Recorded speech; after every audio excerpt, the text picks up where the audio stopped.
आज का यह वीडियो किसी की तारीफ के लिए नहीं बल्कि एक कड़वे सवाल के लिए है। क्या दलितों के हक की लड़ाई लड़ने वाला मसीहा अब सिर्फ एक वोटों का सौदागर बन गया है? क्या नीला गमछा ओढ़ने वाले चंद्रशेखर आजाद रावण के लिए अब लाशों की अहमियत उनके पिन कोड और वहां होने वाले चुनाव से तय होती है? आज हम बात करेंगे दिल्ली के उत्तम नगर में मारे गए दलित तरुण खटीक की और मेरठ की उस घटना की जहां चंद्रशेखर सड़कों पर दौड़ रहे थे। आखिर क्यों उत्तम नगर में सिर्फ भीम आर्मी दिखी और मसीहा खुद गायब रहे? क्या चंद्रशेखर आजाद सिर्फ राजनीति कर रहे हैं? नमस्कार, मैं हूं राज माहौर, आप देख रहे हैं न्यूज वॉच इंडिया। सबसे पहले बात करते हैं दिल्ली के उत्तम नगर की। यहां एक दलित युवक तरुण खटीक की बेरहमी से हत्या कर दी गई। एक परिवार ने अपना बेटा खोया, एक समाज ने अपना नौजवान खोया। दिल्ली देश की राजधानी है, यहां से सत्ता के गलियारे कुछ ही दूरी पर हैं। लेकिन ताज्जुब की बात देखिए, खुद को दलितों का सबसे बड़ा पैरोकार कहने वाले चंद्रशेखर आजाद यहां नहीं पहुंचे। भीम आर्मी के कार्यकर्ता जरूर वहां गए, विरोध प्रदर्शन भी हुआ, लेकिन जिस चेहरे को देखकर समाज में उम्मीद जगती है वह चेहरा नदारद था। क्यों? क्या इसलिए कि दिल्ली में अभी चुनाव नहीं है?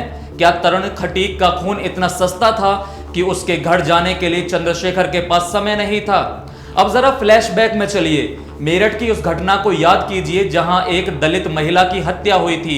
उस वक्त उत्तर प्रदेश में चुनावी बिगुल बज चुका था। तब हमने क्या देखा? चंद्रशेखर आजाद हाईवे पर पैदल दौड़ते हुए मेरठ जा रहे थे, पसीने से लथपथ, पीछे समर्थकों का हुजूम और कैमरे की गड़गड़ाहट। वह तस्वीर पूरे देश में वायरल हुई। उस वक्त लगा कि वाकई समाज को एक रक्षक मिल गया है। लेकिन आज हम जब मेरठ और उत्तम नगर की तुलना करते हैं तो एक बड़ा सवाल खड़ा होता है, क्या वह दौड़ समाज के लिए थी या लखनऊ की कुर्सी के लिए?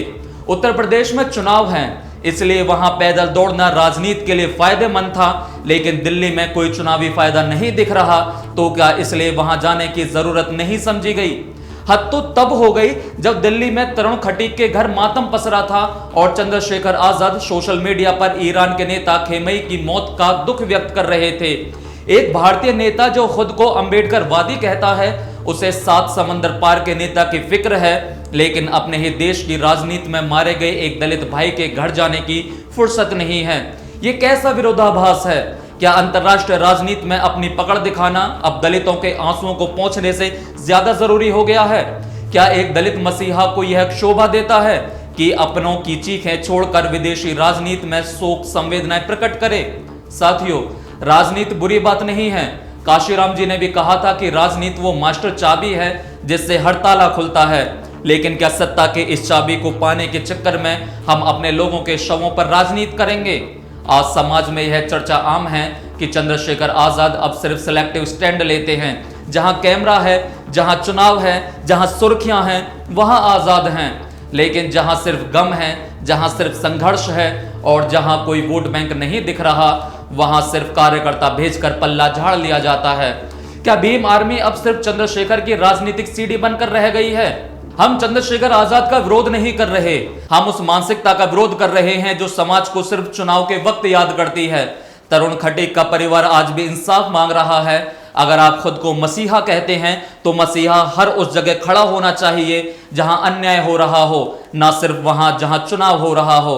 आप इस बारे में क्या सोचते हैं? क्या चंद्रशेखर आजाद वाकई दलितों के हितैषी हैं या वो भी अन्य नेताओं की तरह केवल राजनीति के खिलाड़ी बन चुके हैं? कमेंट में अपनी राय जरूर दीजिए। अगर वीडियो आपको पसंद आया हो तो चैनल को सब्सक्राइब करना ना भूलें।